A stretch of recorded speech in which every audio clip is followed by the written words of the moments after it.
I love the movie so much. Thank and you. And your husband wrote it, and you guys are such a good couple. You have so much love. You're so sweet and romantic with each other.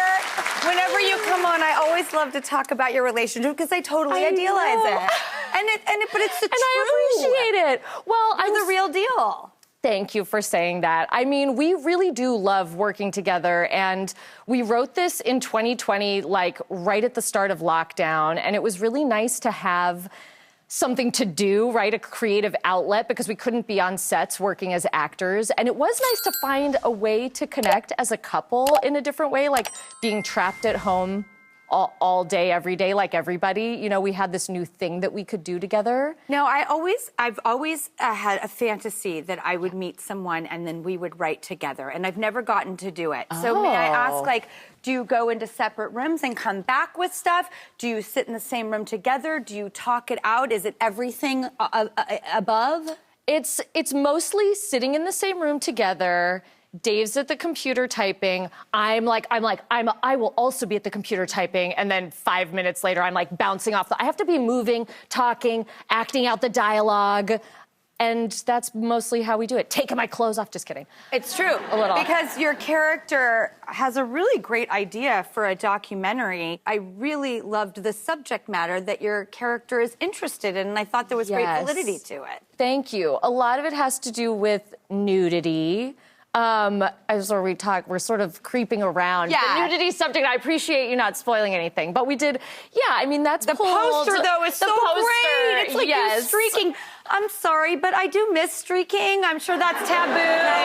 I agree. We wrote streaking into the story because I love streaking. I'm a fan, too. I was streaking a few nights ago in LA before our premiere. Oh, were you in the hallways of the hotel. Oh, I love you! I do! This is to get the energy up for the premiere. Spirit and the moxie. Okay, we had a story in the news about first dates. Oh, sure. And how it's, according to this one woman, she's advocating for sex on that first date. Oh. My younger self says yay, my older self says nay. Right. Did you and Dave, what was your first date? How do you feel about the concept? Well, I think I've told you that Dave and I met at Mardi Gras together. So maybe you can deduce whether or not we had sex on the first night. I've always been an advocate of it, because you want to kind of know what you're getting into. Like, don't you want to know if you have that chemistry with someone? I think that's the woman's right point, away. is like, do you want to know right out of the gate what you are like together? Yeah, the chemistry. Like, what if you dated someone for 2 weeks and you're having all these great dates and you have a lot to talk about and they have a great sense of humor, and then it just doesn't work well together in the bed. I'm not saying there's a mechanical issue on anyone's part. I'm just saying, what if the two of you are like a mismatch? Right. Wouldn't that be a bummer? I remember one time I waited, I liked this guy so much that I made us wait 4 months. Oh my gosh. Yeah. Lots of heavy petting and making out, but I don't know. I was just make him want it, make him wait, make him fall in love with me.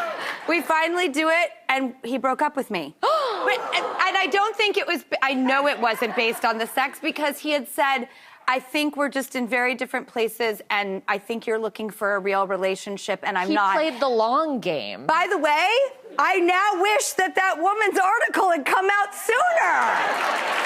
Truly, because if you had slept with him on the first date and then he left, you're like, whatever, great, we had one nice date. And I'm like, get to know them right away, yeah. Oh, you know what?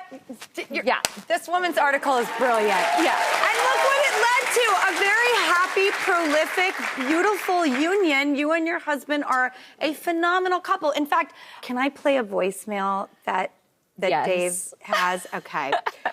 So this is Alison leaving a message or talking to Dave. It's actually like a voice note that he recorded of me when I was a little intoxicated. Okay, take a listen.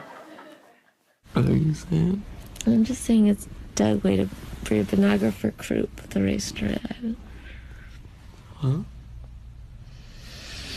It's straight and fifth. It's what? It's cremating the knife is because his character of his true character I make. Let me tell you, there are all these things from early in our relationship that I go like, wow, I can't believe Dave stayed with me. Like, there are some early voicemails, to your point, that he has recorded where there's no game. It's like we had gone out a couple times and I'm leaving him voicemails that are like, I just like you so much. You're hot and like, why do you want to date me? I love it and I love you. Like, this is like we barely knew each other 2 weeks and he was like, I'm in. I have to say, I think on behalf of all women, if men could make it safe for us to be expressive and silly and unarmored, I love your husband, and may this be a lesson to all people to just like go with it and have some fun and not make us feel all so sick and vulnerable and overthinking everything all the time.